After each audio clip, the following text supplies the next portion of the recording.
The Mixolydian scale is a lot like the major scale, except that the 7th note of the scale is lowered a half of a step. So from G to G, all white keys would be Mixolydian. G major would have an F sharp. So this is the changed note to go from G major to G Mixolydian.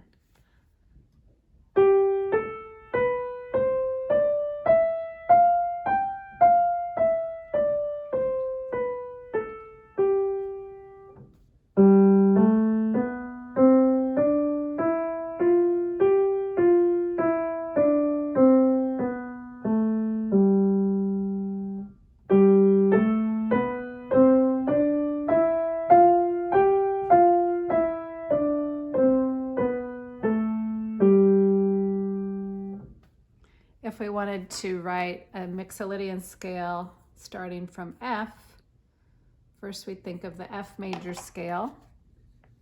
F major has a B flat in it. So we would have our B flat. And then the 7th note of the scale here is the E, so we'll lower the E. So Mixolydian on F has B flat and E flat.